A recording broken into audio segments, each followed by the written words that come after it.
Good afternoon, everybody. Can you take the, Madam Clerk, could you take the...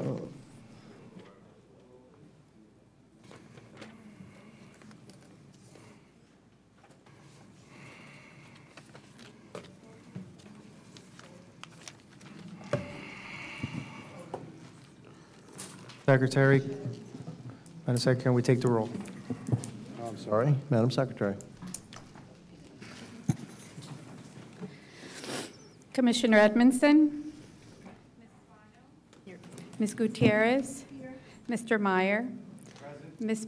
Weinberg? Treasurer Martinez? Here. Secretary Wolf? Here. Vice Chair Board? Here. Chair Jimenez? Here. We have a quorum, sir. Welcome, everybody. Welcome the members of the board that are here. This meeting is now called to order. Can we stand up and Vice Chairman, can you lead us in the Pledge of Allegiance? To the flag of the United States of America and to the republic for which it stands, one nation, under God, indivisible, with liberty and justice for all.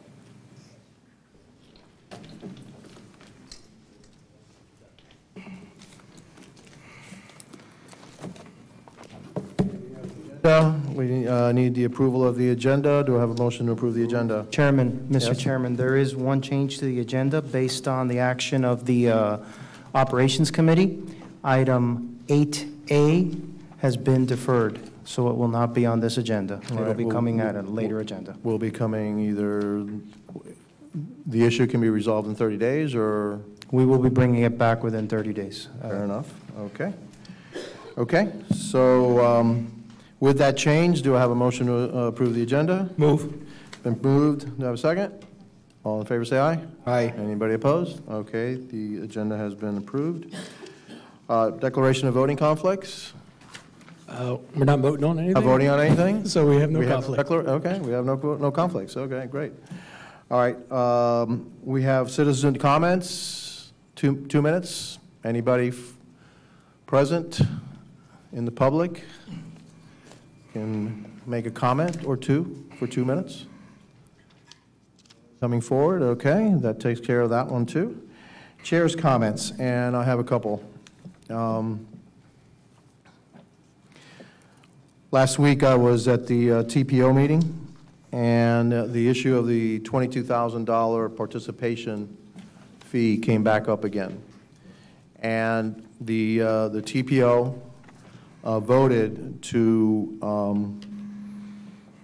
allow us to, if we wanted to, and I said that I would ask the board to approve a measure that would allocate $22,000 to the TPO with a provision that none of the funds can be used for lobbying. And they accepted that. So I don't know when I can bring that up, and hope, maybe for discussion. So that is open for discussion. Again, yes, sir? I'll second that. What is the motion? The motion is Okay, a motion to contribute $22,000 to the TPO as a membership fee, but with a provision that it cannot, no portion of that $22,000 can be used for lobbying. There's a motion and there's a second. Is there discussion on the issue? Yes. Discussing, yes. Yes, Member thank Cano? you. I just, thank you very much. I appreciate that. I appreciate what you've done, Mayor and Mr. Secretary, but you're going to please have to bear with me.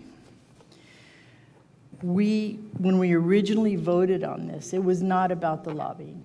It was about several things, and one of the big things was trips, that we were using toll payer dollars for trips. And back at our board meeting on December 5th, I read a whole thing. I can read it again. I don't think it's the best use of our time, but I would like to reiterate, as I sit on the TPO for now, because they're looking to expel us from TPO, and I don't take well to threats either, because if you'll remember, we had a threat last year. The bottom line is that the $22,000, I understand that they've carved out the advocacy, but the trips are important. We're going to ask our toll payers to pay for their trips. So I just wanted to bring that back to the memory of the folks. As a governor appointee, I just don't think that the governor would be in agreement for us to be using our toll payer dollars for trips or advocacy.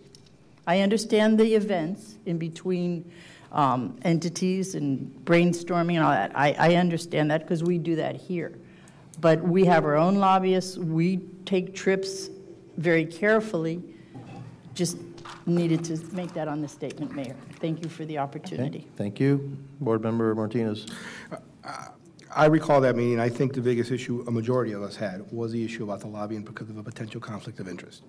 $22,000, obviously, we don't want to use toll dollars indiscriminately, but of a $100-something million budget, $22,000 is a very, very minimal amount. And we have always been in this board team players. We've always worked with the TPO. We've always, even when we've agreed to disagree, we've always been part of the family here in Miami-Dade County. And the fact that they've reached an accommodation with us on the issue that was the most difficult, which was to have a potential conflict of interest in lobbyists, and they reached that accommodation with us, showed good faith on the part of the TPO to try to work with us and for us to work with them. And I think it would be inappropriate us, when they've reached that milestone, for us not to support a fee that will help the county as a whole. So I believe this is the biggest issue. The issue of the trips may be something that others have a concern is, but the amount that we're talking about is very small. And I have a follow-up, if I may, Mayor. Yes, ma'am. The other thing that needs to be brought to light is that there is another entity that has not paid the participation fee, and nobody talks about them. They made a resolution about us, and another entity that has not been paying their participation fee has not been called out. In addition to that, I brought to the attention of the TPO the last meeting all the participation that we do outside of the participation fee. Just today on the ops meeting, over $1 million for the busway on 836, which is the first leg of the SMART plan, which I'm very proud to be part of. So my other input is that we are participating in a much bigger scale than anyone else on the TPO.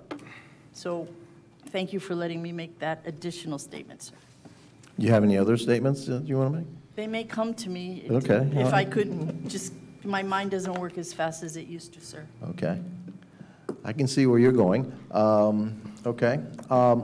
Yes, Mr. Vice Chairman. So at this point, I think we should reduce the number of people that have friction with us, and that's what I would vote in favor of it. Okay. See, Mr. Board, we can agree on something. Any other comments? My final comment is that I think that we reached a compromise, and while, you know, we may not agree with everything of how the uses are going to be, I think the biggest sticking point, at least with me, was using it for lobbying and that additional lobbying. And so once the TPO agreed to take that out, then I think it was a good faith effort on their side. And so, and we are team players. Yes, ma'am. I have a question, and yes, I do recall that we had a very lengthy and very healthy discussion on this issue back on the 5th. With that exception now, how do we actually vocalize that and make that known? Because that was our concern. It is the potential conflict of interest, which happens almost every year. So how is that going to be made known, that no, we're not tied to that issue? I would assume, unless otherwise informed, but I would assume that along with our check would come a nice letter that says this cannot be used for this purpose. They have already agreed to it. The board already, the TPO board already. That angle I get. I am talking about game day, when a conflict of interest actually arises, and they're up there lobbying as TPO, which we are a member of. Who is responsible for saying, not MDX? Are we putting that in the letter?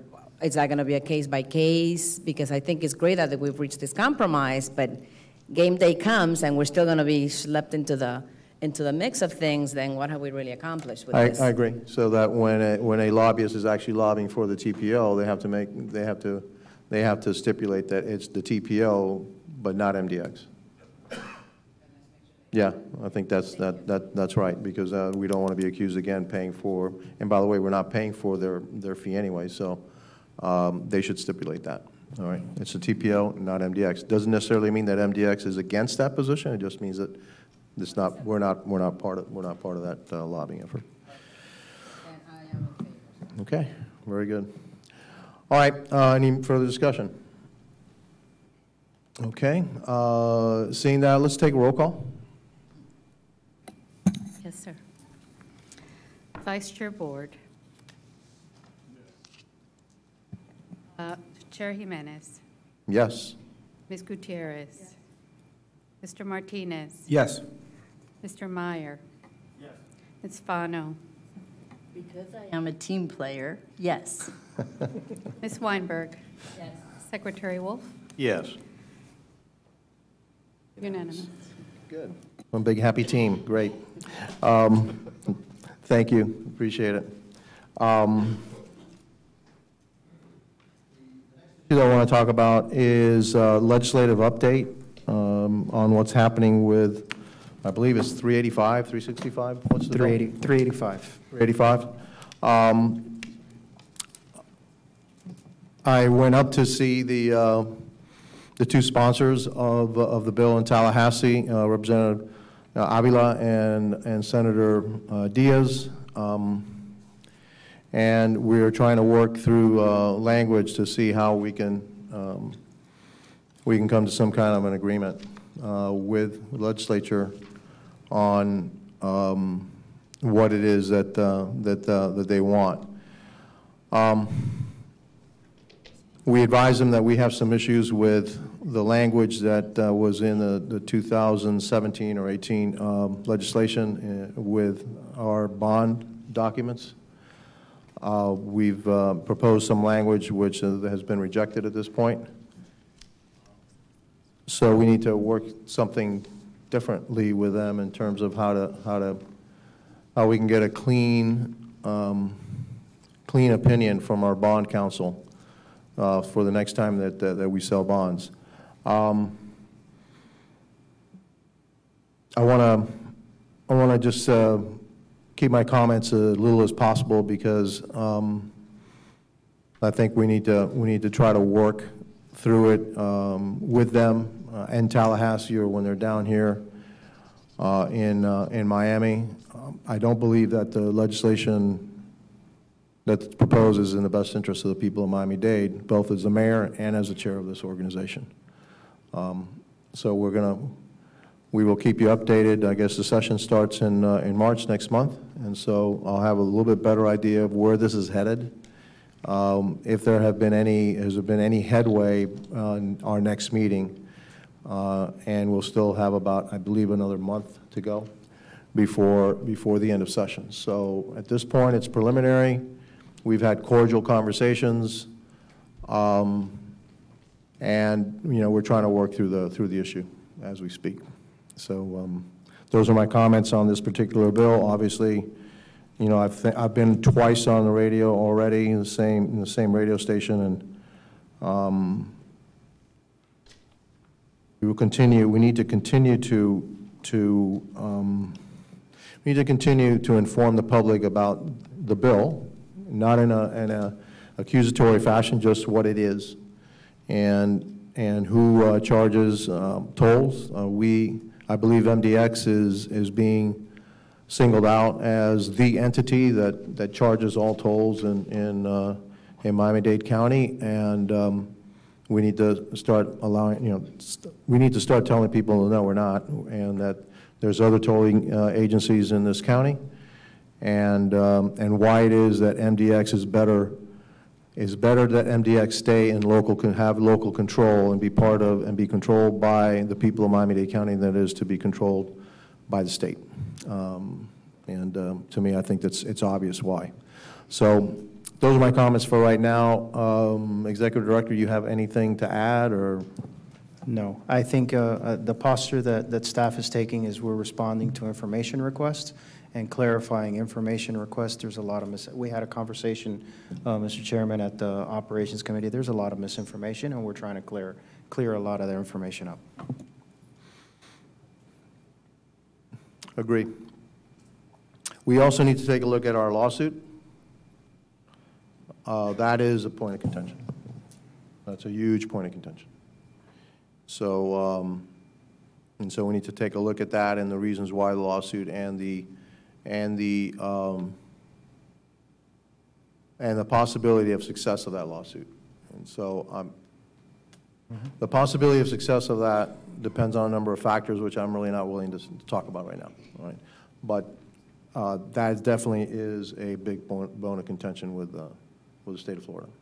The fact that we're suing them, they're not taking that well. And I guess if I were the state of Florida, I would say I wouldn't take that well either. So I understand where they're coming from. So for now, that's the comments I'm going to make on it. And believe me, I want to continue to work on this issue. This is now my #1 issue. I didn't want it to be my #1 issue, but it's my #1 issue both as mayor and as a chair of MDX. Because I feel that strongly that control needs to be kept here in Miami-Dade County. So again, any comments from anybody? Yes, Member Martinez? Yes, Mr. Chair, I think it's important to note that we've received a strong amount of support from the local elected officials, from Commissioner Living Cava and others who have at times had disagreement with us. They've actually come out even very strongly in support of MDX. And I find that to be, like I was talking about when I was mentioning about being part of a team. I think that was very refreshing, because even our critics at the local level understand the importance of MDX and keeping it local and making sure that we keep 100% of the dollars that we collect here.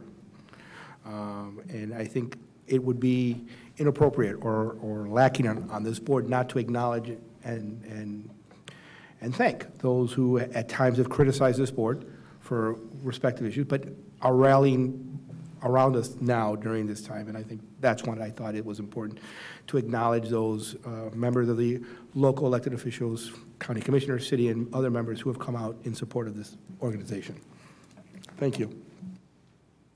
Thank you. And the former chair of the Board of County Commissioners is also coming out in our favor. And I spoke to some elected officials from the areas where these two representatives come from that are also voicing support for our position. And so we have a lot of friends that are talking in our favor, and we have friends that are friends of the two legislators that are also speaking on our behalf. So I'm very grateful to that too. And so we'll see how this goes. This is a very serious issue, and we have to somehow find a way around it and work it out with the legislature. And I meant no disrespect, not mentioning Commissioner Bobo and others. It would be too long of a list for me to mention all of the individuals who have been supporting us. Yeah, I could see maybe one, maybe two at max county commissioners that may not be in our corner. That may be one or two that may not be in our corner. Okay, probably just one. One. Yes. And let's leave it at that. Yes. Okay. All right. So, no further comments. Approval of the summary minutes of January 31st. It's been moved. Do I have a second? Moved in second. All in favor say aye. Aye. Been approved. Executive Director's report. Yes, Mr. Chairman, board members, I'll keep it brief as well. One thing I do want to mention to the board and to anyone who's watching or listening, our registration for the MDX Frequent Rewards program opened on February 14th. Like I mentioned, that Operations Committee, over 2,000 folks have gone in and either registered a new account or updated their old. I want to read this specifically for anyone who's listening and the public. If you are a Frequent Driver Rewards Program participant in the past, you don't have to reapply. But if your transponder changed or your information changed, please go in and update it. And I think that was one of the criticisms that everybody has to reapply every year. We had already addressed that, so I wanted to reiterate that. But with very little advertising, which we're going to ramp up, we've had over 2,000 folks. We're also going to get for this board a breakdown of all of our Frequent Driver Rewards Program participants and what zip codes they live in, so we can see who is actually taking advantage of the program. We know this from past years, that most of them come from the Southwest Kendall area. which are the people who drive our facilities the longest. But we'll have that data for this board so that you guys can understand where people are signing up and taking advantage of it. On the projects front, State Road 836 reconstruction, it's still on schedule to be completed by the end of April. You're going to see a lot of interchange work in the next couple of months be completed. To that effect, yesterday, or the night before, there was a paving issue on 27th Avenue. I said paving on the radio this morning, and I was reminded people don't know what that is. Asphalt placement. There was asphalt putting down. It went on wrong. It had to be torn out and replaced. It is being done, and the ramps will all be open to the commuting traffic. I think the most telling part of our construction, and where we get the phone calls and our PIOs get the phone call, now they're starting to see what this project was about, because you're starting to see the shifts of traffic to the outside and the median now being reconstructed, which is where the express lane, the express bus lanes and the new median is going to go. It's starting to make sense, this jigsaw puzzle, which has gone on for the last 3.5 years. But it'll be done by the end of by the end of April, and the one on the west side, 87th Avenue, will be by the end of the summer. With that, board members, I encourage this board. I know there's a lot of issues that have gone on, but in the past, I've invited board members to attend some of our conferences to learn about not only the technologies of tolling, but what's coming up in the future. There is one in March that is going to be hosted. The International Bridge Tunnel and Turnpike Association is going to be in Orlando. There's an expectation that there will be over 700-800 people in attendance from around the world. For those of you that have been on the board, we hosted one here in Miami in 2015 and had over 700+ people go. So again, if it fits in your schedules, please let us know so that you can join us in Orlando. Later this year, the MDX, if we're still around, the TPO and Miami-Dade County Public Works and Transportation will be hosting the 7th annual Florida Automated Vehicles Summit. It'll be in downtown Miami. And if you want to see what the future of transportation is, I encourage you to attend that conference. And with that, I'll conclude. Thank you. General Counsel report? Nothing. Your representative report?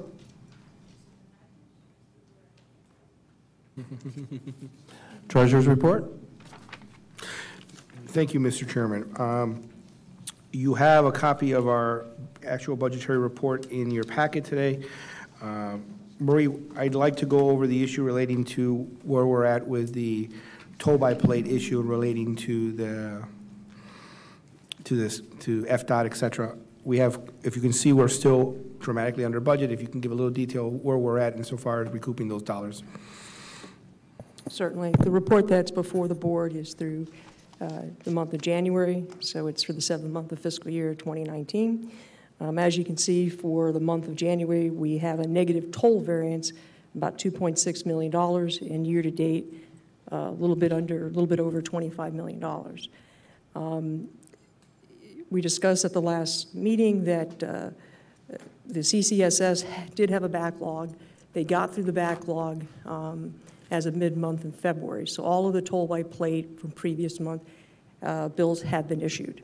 With that said, they are taking a very customer-friendly approach, and they're allowing people to pay their bill a little bit longer time frame than they usually do. Based upon, I went back and I took a look at February's numbers, and I think for February, what I'm going to report is that we're going to be at budget. I think we're turning the corner on our toll revenue and the processing. So I think things are going to get caught up for the last half of fiscal year 19. So this is still an issue that we're still going to unfortunately have to deal with at least through this fiscal year. Would you agree, Marie, that we're not going to be able to have this resolved before the end of this year? I think we'll catch up for the most part, and obviously when we close the books, there'll be some adjustments related to that. But if I look at the numbers right now and say that on worst case scenario where we can end up, from a senior coverage perspective, we'll end up at about a 156. We'll still be compliant. I talked to the engineers and we went over the cash flow on the projects. They have some delayed billing. The construction continues to move forward, but just some delayed billing. So from a cash position, We should be okay. I think we're going to have to readdress it, what's going to happen for the summertime if this continues and it really doesn't kind of level off. Because, Mr. Chair, one of the issues that we discussed when we were preparing for today is that the forgiveness period that the state is giving is exceptionally long. I believe they're not even looking at mandating these unpaid tolls to collection until either April or May. Is that a fair? Well, I believe that's where we're at. You know, in fairness to the customer, I mean this. Not blaming the customer. I'm just saying that's. So they are giving the customer an opportunity, an additional 45 days, to be a little bit lenient on this, and then they'll escalate those unpaid bills to collection and go through the normal process at that point in time. So because of the errors that occurred, you know, with the contractor, et cetera, it's going to affect us, I expect, through at least into the summer, unfortunately.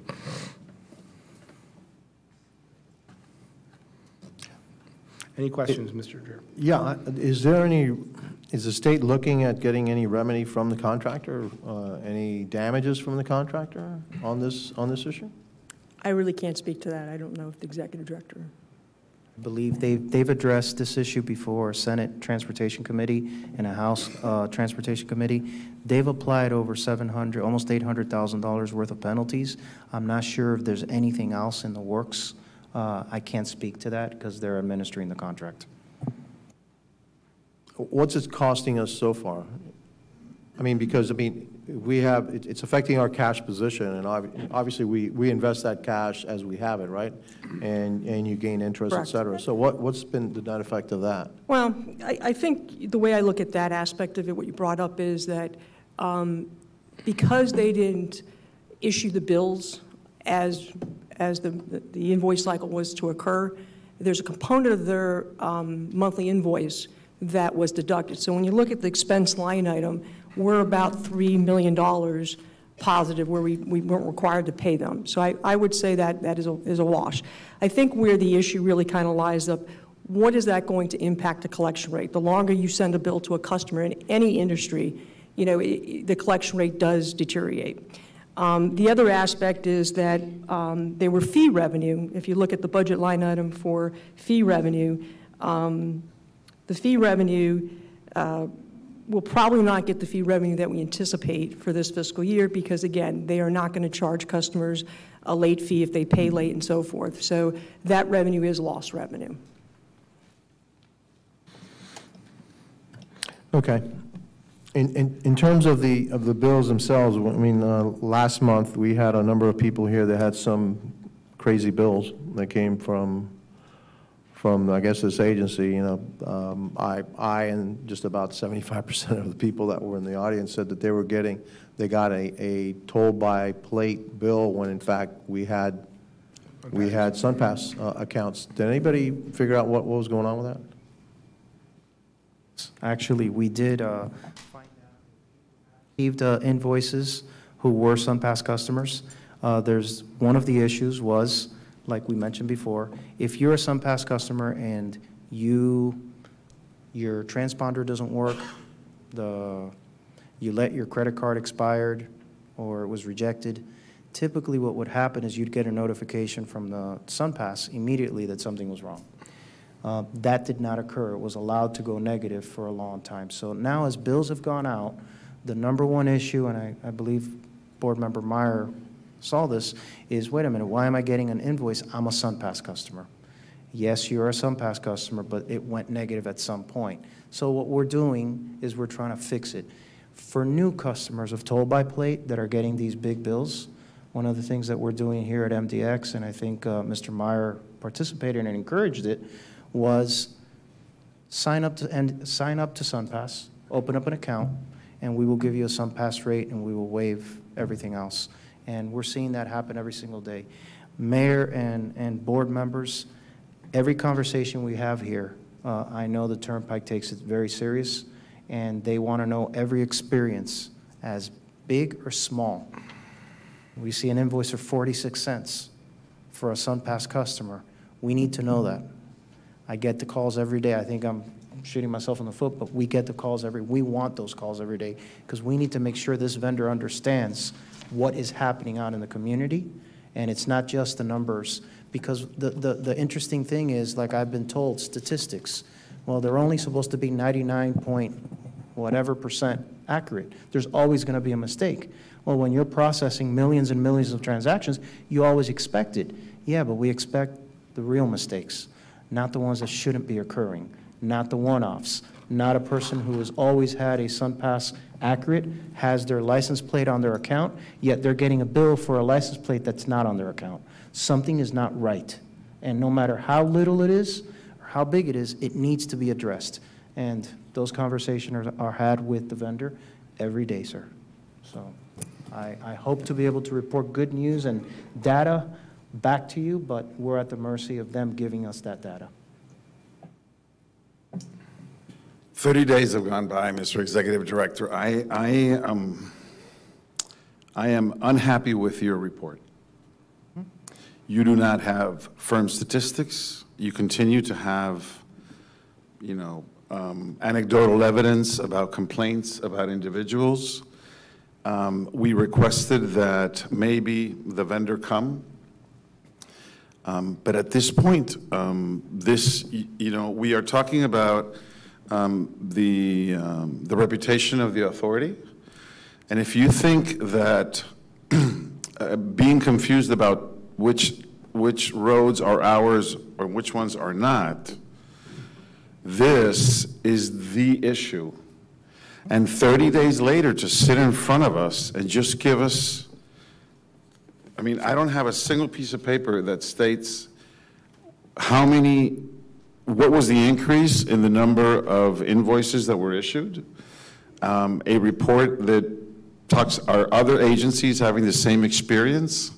This is a very serious matter that reflects poorly on everybody that is administrating this.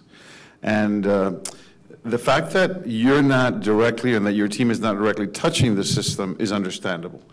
But the lack of reporting and the lack of understanding what the problem is, when we have $23 million pending, sir, you can't come up here and just talk your way through it. You can't do that. You have to show up here with a report. And the report is not, I'm talking to the vendor. That's not a report, sir. Understood. But we had this conversation 30 days ago. The data has been requested. The data will be delivered. When it's delivered, we will present it to you. Those statistics will be presented to you. Mr. Executive Director, you're a customer. You are a customer. If your vendor is not responsive, you need to take action, not just sit. This is an egregious condition that we're in. So, we need to react here, and I find it unacceptable that we're listening to you and not reading statistics and having at least a narrative that says, look, we've discovered 3 issues, A, B, and C. That addresses 65% of the invoices out there. We're still investigating another 35% of the invoices. But I don't get the sense that there's been any progress in the last 30 days. And that I find,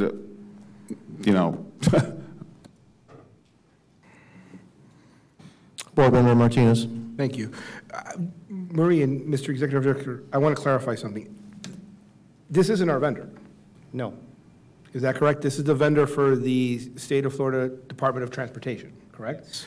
So when we want to get information from this vendor, we have to go through the Department of Transportation, request the information from them, and then they reach out to the vendor, and then they respond to us. Is that a fair assessment on how the process works here? Yes. Have we made the request to the Department of Transportation for this information? Yes. Have we done it both orally and in writing? Yes. Have we in any way, shape, or form received a response yet from the Department of Transportation? Partial, not enough to be able to respond to the level that the vice chair and this board deserves. Okay. So one of the issues here is that this is the difficulty when you're part of this system where we are not in control of the vendor that is doing the toll by plates for the state of Florida. We're part of it. We don't have our own independent processing for this. Is that correct? Correct. So that is one of the issues here, Mr. Vice Chair, is that this particular vendor isn't our vendor that we can't call directly. We have to go through a process. And obviously, I understand your frustration, and I don't disagree with your frustration. But part of, again, is the situation that it's not our vendor. Mr. Martinez, did you hear the executive director say that the FDOT was reading all of our reports? I'm giving him ammunition so that he can take to the FDOT and represent that the board is extremely dissatisfied and not finding excuses as to, or understanding the condition as to why the reports are delayed.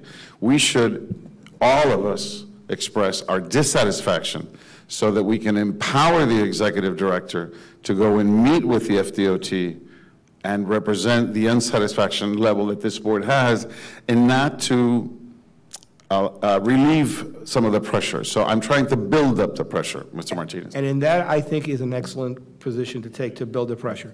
What I want to be clear on the record is that we are not alleging that our executive director is not making an effort to reach out to the vendor. That is our vendor, because it is not our vendor. And that, I think, was important to be clear, because it's a lot different for us to expect our executive director to reach one of our vendors directly, for example. They should reach out to them immediately and get a response. It's a lot different when you have to go through a third party.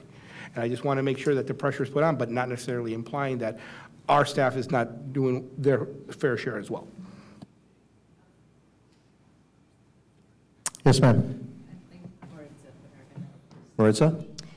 Thank you. In following up on the conversation and the dissatisfaction from this back office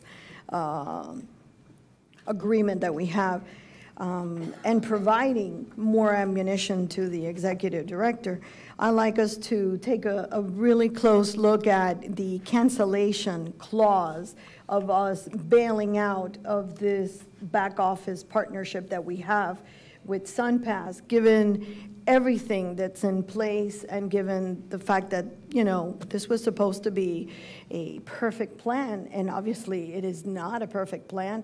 It is just getting us deeper into the hole. So let's take a close look at that cancellation clause, because maybe there is enough cause for us to consider. I just have a question, actually.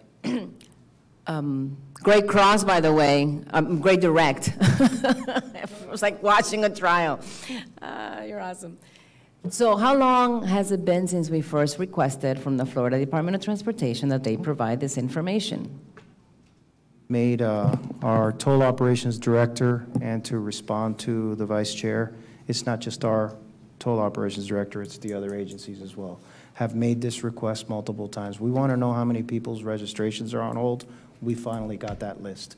We asked for a list of all SunPass users. We finally got that list. But as far as the breakdown and to understand so that Ms. Schaefer, so that Ms. Schaefer's counterpart in Tampa can understand how and when the money's going to come in, it lacks some specificity. So you've given me the ammunition to continue to press this forward. As far as bringing the vendor before us, I'm not sure that will ever occur, because the vendor didn't go before the state Senate and the House when it was requested of them either. But I will continue to press that issue to bring them before us. But how long has it been, Javier, that we've been like spoon-fed information? I believe we've been asking since December, if I'm not mistaken. Yeah, because you said 30 days. I'm like, wait, no. We've been asking since before that, because December board meeting. Because there was a release that was sent out by the department that invoicing was going to begin in November. So we were in preparation, but it did not occur. They were delayed all the way till January.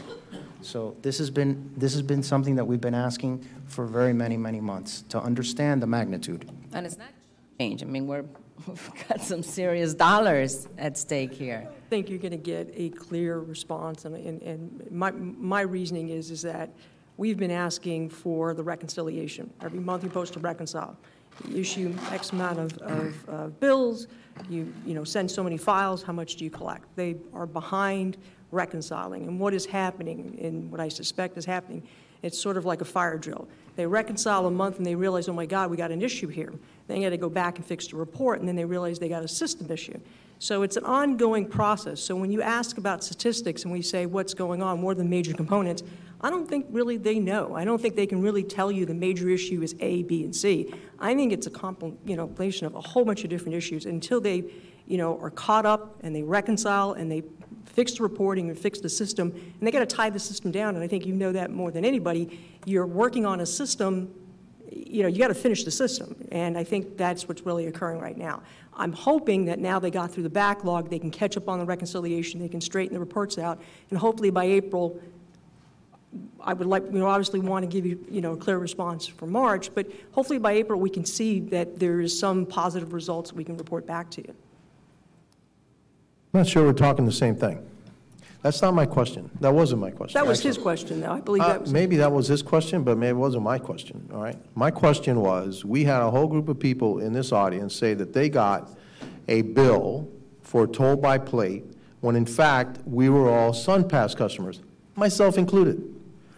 Somebody got word back to me that, oh, by the way, your issue was resolved. Well, gee, that's great, except this, all right? Except this. How in the world did I get a bill? Because I have 3 cars. That particular transponder, that license plate has been on that car for like 10 years.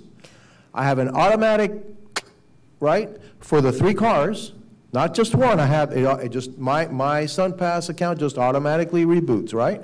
So I shouldn't have gotten one for that. If it didn't reboot, I should have gotten a toll by plate for all 3 cars that I have, right? But I only got it for that one car for $1.58. Okay, so I think I can respond because I did talk to Steve, who was the toll director.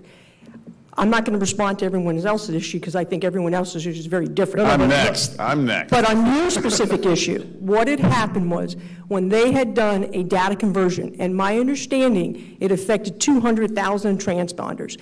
They looked at the data and said, there's duplicate license plates, but they didn't look at the first digit, Florida or a vanity license plate, and they said, oh, let's delete that.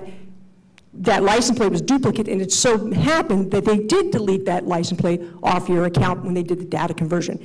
Now, I'm getting my information based upon our toll director, but that's what one of the issues were, and that affected over 200,000. I don't know if it's transponders or accounts, but that's what happened on your specific issue. Well, okay, but hold on.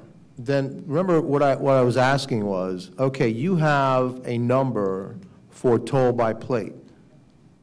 You have a number there. They said, this is the amount that we bill by toll by plate. Whatever that number is, at least it's $1.58 off, okay? Because that's the thing. And I agree with you. But there's 200,000. I agree with you. All right? So what does that amount to? And I'm not sure I believe it's just 200,000, all right? And so why was it that only that car? Because what, it was duplicate? I still don't understand, especially how it got deleted. They basically went through and when they did a data conversion, they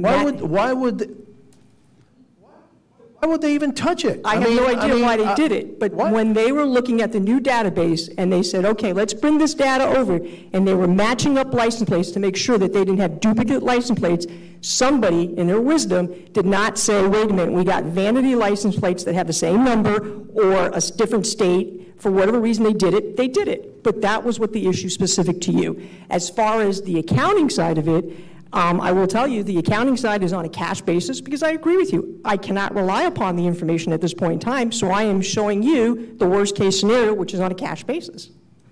200,000 accounts. All right. They send me a bill. How much does it cost to send me the bill?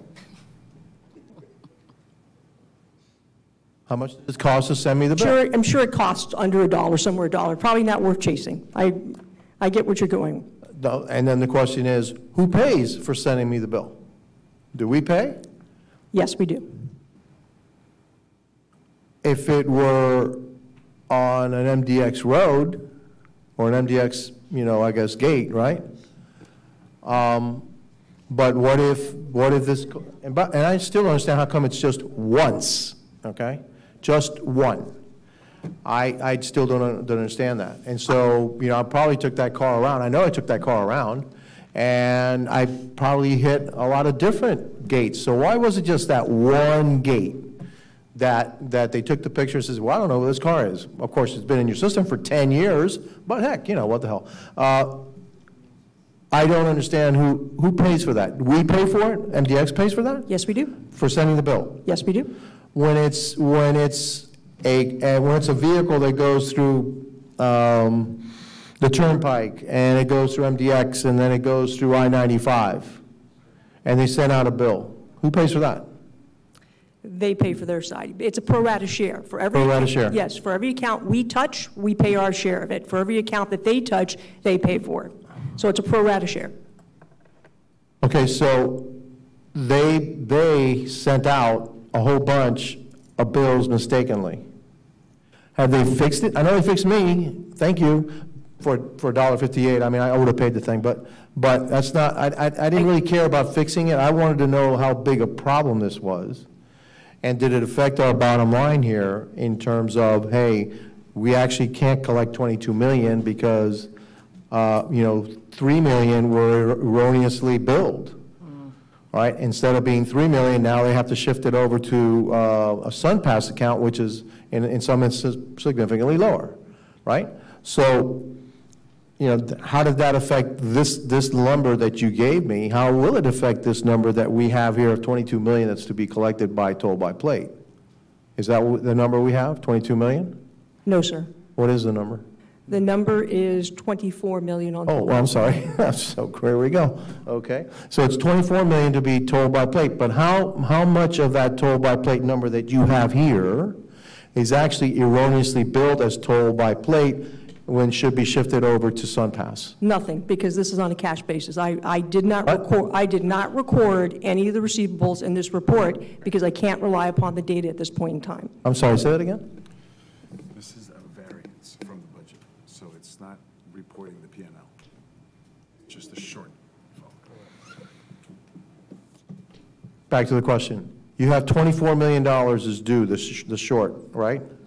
On toll by plate, right? On the balance sheet, yes. On your balance sheet, or is it what they're reporting that's been told, that's out there? Ultimately, will be our balance sheet will determine what that number is, but that is what right now the consolidated back office is reporting that MDX's share of receivable is $24 million. $4 million. Right. So we have not recognized that because, again, until we get a comfort level that that information is correct, it's not reflected on this report. I understand, but we still have to have, they're telling us it's $24 million. I don't have confidence that it is $24 million. Correct. Because by their own account, 200,000 accounts were wrongly billed for toll by plate. Correct. Correct? I believe so, yes. So what is the number? Are they looking at that? Are they trying to reconcile that? I believe they are trying to reconcile. Oh, no, it's not what I believe. I mean, we need to find out, are they going to reconcile that? According to the contract, they have to reconcile it. Yes. The question is And then give us the number, the right Yes. number. When? When is, okay, when? I don't know, sir. So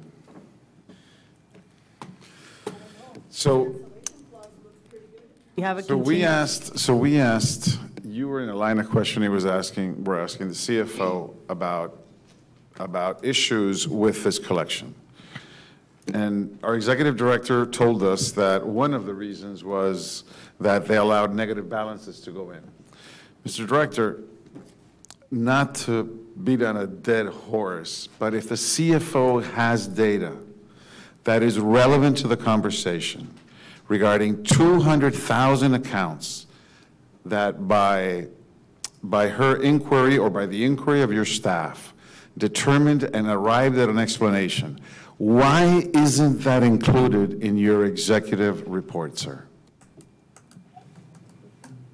I don't have an answer for it, sir.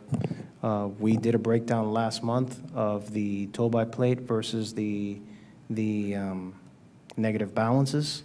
The issue that came up, the only reason I believe they fixed it is because it was the mayor's account. That's the only reason. And I say that, and I'm saying it publicly. Hey, it should never have been because it's But the mayor's point- account. But I'm okay? saying they listen, they understand. That's the only reason. Because as the CFO has said, none of the data that we get we can rely on because it doesn't tie, nothing matches. First of all, I wasn't here to get my $1.58, okay? I was here to, use that as an example of you could have a much bigger problem, all right? $1.58 doesn't even buy me a Coke anymore, all right? So I don't care about the $1.58. But now we know it's at least 200,000 accounts. And we don't know what the number attached to that is. Or we don't right now, right? Correct. Right? Which then will have a bearing on what you expect to receive, which will have a bearing on our balance sheet. Correct. Right? $1.58, I think this agency can survive a $1.58 variance, all right? But that's what I was talking about. And when I asked the people in the audience to raise their hands that had it, I frankly doubt the 200,000. Because I do. By the way, let's do it again. How many of you have gotten a bill toll by plate that actually are SunPass customers? Okay? And we had more people last time. They're consultants, that's why. Okay.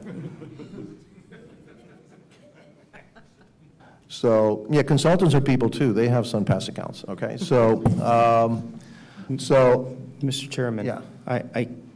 I don't want to belabor this, and I understand. I've been given plenty of ammunition. I've got my marching orders. I will come back with the data.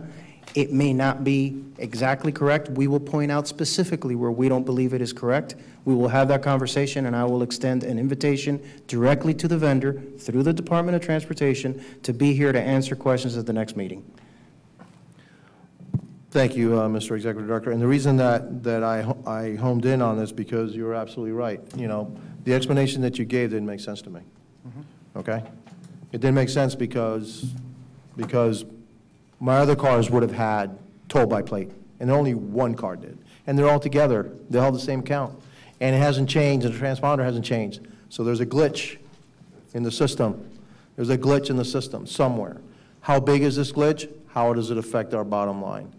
And so I am very disappointed with this contract. I'm very disappointed with the execution. It speaks, because again, it's MDX that's doing it.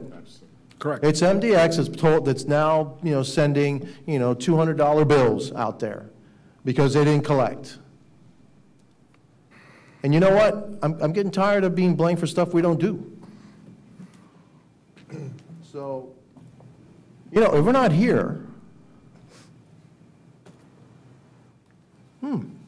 where does the blame go? I kind of made that same observation at the operation meeting. Be careful what you ask for, okay? There's only one place that's going to be now, the finger's going to be pointed, all right? And I don't want to, I want to be partners with the state of Florida and Miami-Dade County and everybody else, all right? But I'm really not happy with this because, again, not only because we're getting any blame for it, but because it's just not right. That people, are now, because of some incompetence, actually, are now going to be looking at bills that go, oh my God, a $200 bill, a $300 bill. They're already upset enough as it is, and they're already tight enough as it is. All of a sudden, bam, here they get a $200 bill, $300 bill. That's not right. So, yeah, we have to push on this, and we have to get to the bottom of that particular glitch, because I think it's bigger than 200,000. Just by a representative pool of people that were here last month. Maybe all 200,000 were in this room. I don't know, okay? So how many SunPass customers are there in the state? And if it's happened to us, where else did it happen? It happened to us. It happened to the Turnpike. It happened to other expressway authorities around the state. Same thing. It's one contract, right? Statewide, right? Okay. So it's a much bigger problem than just maybe 200 just us, or is it 200,000 statewide? I have my doubts about that. Okay, thanks. Mr. Chair, if I may, I think Ms. Gutierrez's idea of looking into the cancellation clause might be somewhere to go forward.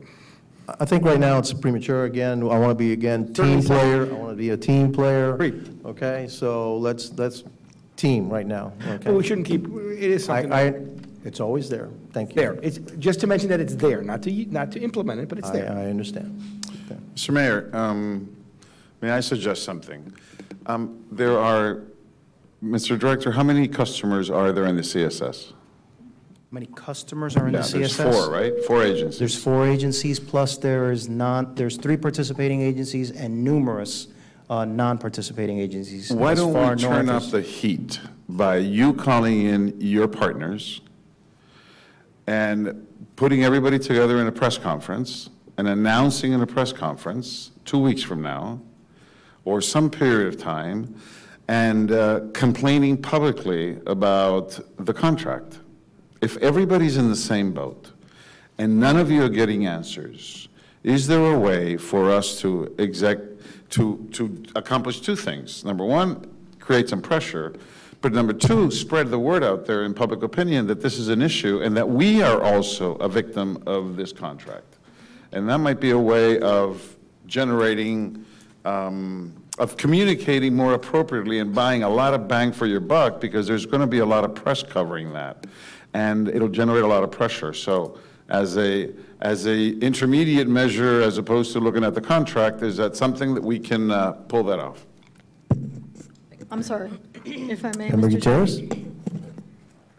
I understand you want to create the pressure point and you want to make it public, but that has the making of a backfiring, because right now, there is such a misunderstanding and misinformation on who is SunPass, who is Turnpike, who is FDOT, and who is MDX, and we're being blamed for everything, that has the making of a backfiring. It is very brutal approach, and I understand. I think the pressure points are what we've addressed, and even more pressure points that we are looking seriously with the partners of moving out of this back office idea, okay, and moving on the cancellation. At least we're analyzing it and looking at it. Doesn't mean we're going to do it, but that's a softer approach of going forward. Yes, thank you, Mr. Chair. It's funny because as you were making your comment, Mr. Vice Chair, Moritz and I just kind of looked at each other. I definitely would agree with that, although my first instinct would be, I share your anger, and I didn't even get an invoice. And the fact that you with 3 vehicles will get one on just one just shows you the magnitude of the problem. Obviously, there's something very, very wrong. We have a rule in communications where you tell it first, you tell the truth, and you tell it all. However, this isn't a thing where I think we want to be the first ones up. I agree with Maritza that we might actually shoot ourselves in the foot. Continue to do what we're doing as we're doing it. Maybe our friends at FDOT can assist with some of the issues with the vendor, et cetera. But I say we continue as we are rather than go that route, although, yes, that would be my first instinct from a professional standpoint. But as a board member and as the agency that we are, and because we do have these issues already, I mean, there's so much bad will. This invoicing issue is just creating worse will for us. I am all on board and entertaining the cancellation clause, absolutely. But let's dial it down just a bit. Thank you. Yes, Board Member Meyer.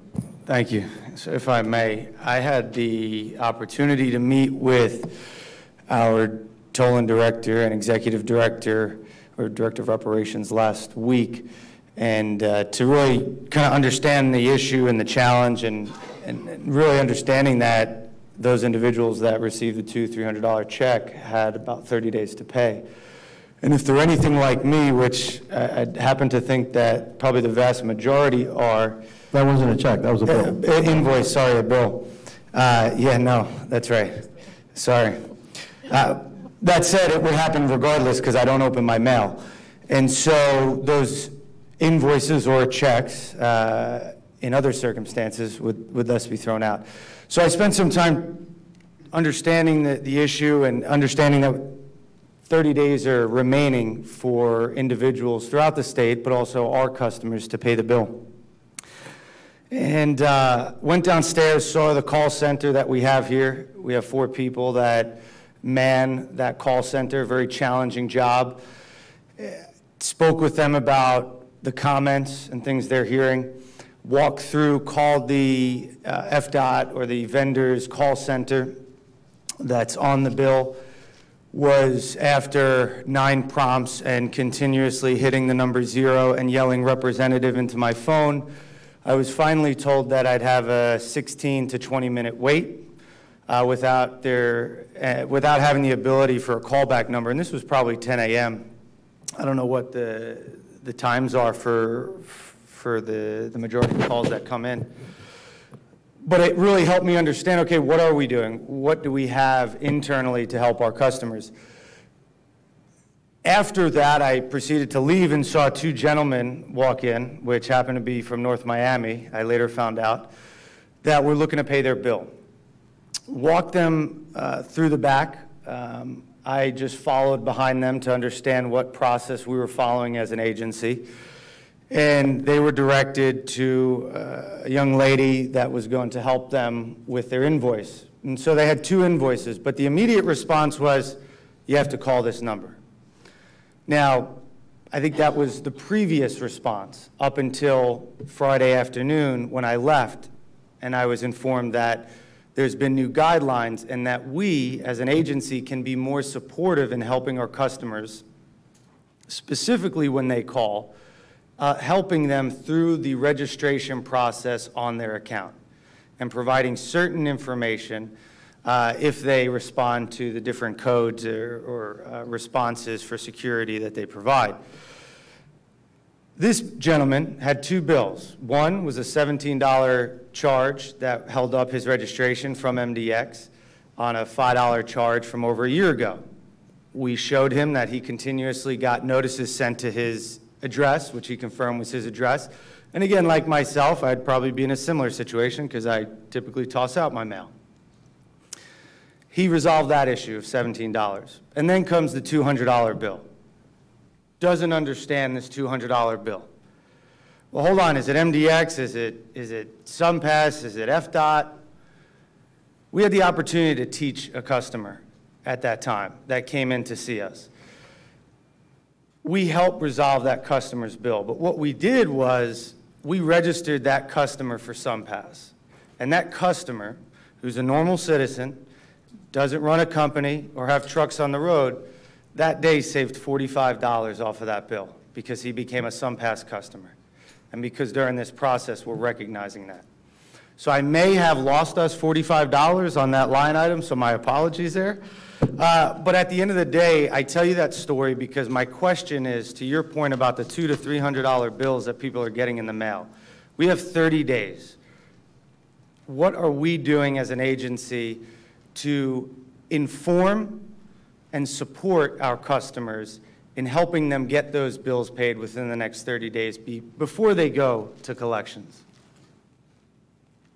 So, based on our conversation on Friday, Mr. Meyer, and part of the communications is we've put a plan together to be proactive to our customers using social media and direct communication using the emails of SunPass. Many of the people that complain have SunPass.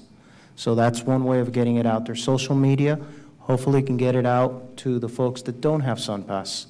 And then we have billboards that can, if you have a problem with your invoice, contact us, phone number or hashtag or whatever it is. So we have that process, we had that conversation, and since Friday, we have converted and issued, numerous SunPass folks and saved more than $45 for many folks. So one of the things I'd like to see is what we're initiating from a public outreach standpoint. Correct. And following the 30-day. Unfortunately, work kept me. We had the conversation in operations that's specific to that. So, but in addition to that, what I'd like to make sure we do is we calculate over that 30-day period so we can at least try to understand what impact we had with our customer base and supporting them. Thank you. Somehow, for some reason, there's a saying that's popping in my head which says, no good deed goes unpunished. So I'm going to ask, Secretary Wolf, what is the state of Florida? What is FDOT? What is the Turnpike doing for their customers in this regard? Are you advertising anything? Do you have a helpline? Do you say, if you're getting a bill, call this line, we will help you, we'll walk you through it? And I'm saying that, I'm not saying that jokingly, because, and I didn't say jokingly, no good deed goes unpunished, because if we go out there, and I think we should, but if we go out there and say, hey, if you have a trouble with your bill, they will assume that that bill just comes from MDX. And so, thank you. thank you very much for saving me whatever, but darn, man, that was a $500 bill you just sent me. So I think we need to do it to save our customers money, but don't be surprised if somehow we don't get blamed for being the folks that sent out this $500 bill. Customers ought to be directed to the SunPass call center. I was very disappointed to hear that your experience in checking with them is it's hard to get through. I'll talk to the executive director of the Turnpike about that. I talked to him last week about this process, and I have a question. The proceedings today are recorded, are they not? Yes, sir. Yeah, because I could tell you that the executive director of the Turnpike listened to last month's proceedings. He knew about our discussion. I will call him. I'll make sure that he gets the tape of this and hears all the remarks. This is something that needs to be resolved by those people that are managing that contract. And I'll make sure that all of our discussion here gets right to the head of the line and they know what we've been talking about. Thanks, sir. Appreciate that. But again, what is the Turnpike, what's FDOT doing to help the customers? Because if we are the ones that are the only ones going to be helping customers here, it will be assumed that those bills are solely MDX bills, which again, you know, we're the poster child here. And so all these customers think, well, why did it take MDX so long to put this bill out? Why is it a $500 bill from MDX? And then it'll just feed into the narrative that somehow MDX is the sole tolling agency in this county, that we're abusive, that we toll more than everybody else. As a matter of fact, we're the only. A lot of people think we're the only ones. All right, and I'll relay a story to you. Okay, so I was at my cousin's house. My cousin. Okay, then he goes, got to do something about MDX. I started railing about MDX and said, do you understand you're talking to the chairman of MDX?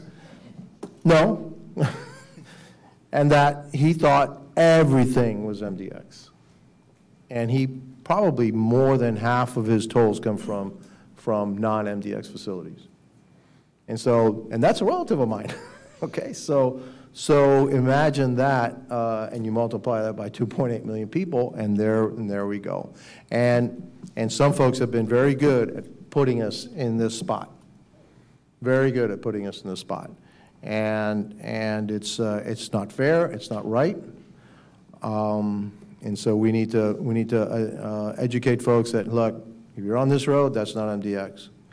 One thing about MDX roads, though, when I look, we build pretty good roads. We maintain them very well, all right? So this board should be proud of the work that you've done, all right? And so, again, how can we distribute this a little bit more equitably so all the customers get the relief that they need, that they deserve, and that they pay what they should be paying? I mean, folks that are paying hundreds of dollars in toll by plate should be guided toward a SunPass, because it's going to save them hundreds of dollars. All right, it makes no sense. So again, like I said, sometimes no good deed goes unpunished. I hope that in this case that people understand we're trying to help you. We're not the sole source of this particular bill. All right, thank you, sir. Any other discussions? Okay, so we are now, Treasurer, you're done? I was going to say, it was a good conversation, and the sense of frustration that everyone is feeling is appropriate. It's tough to come in here with a negative balance sheet report, especially when it's not the fault of any of staff or anybody on this board. And I think you're right, Mr. Mayor. As it is, I've had people call me saying, oh, if this legislation passes, the tolls are going to go away. Oh, no, they don't. They think so. Huh? Yeah, no, they do. They think that. They actually believe that the day this legislation passes, the tolls are going to go away. And I haven't had family. I've had friends do the exact same thing. So I think it's important that we need to get this information out. And may I make a suggestion? Instead of having some kind of a press conference, I would would anyone have any objection if we can get some information from the other authorities to see how they're dealing with this issue? Is that something that can be done?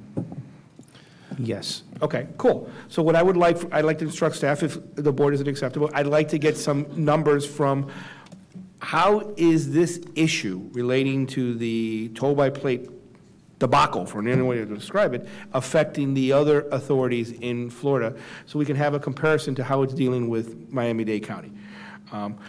So I think that's still playing team, but it's informative for all of us. Mr. Chair, if I just may really quick. Yes, sir. As the representative of Team Florida for this board, I'd be happy to go out and request that information from that organization. Please do.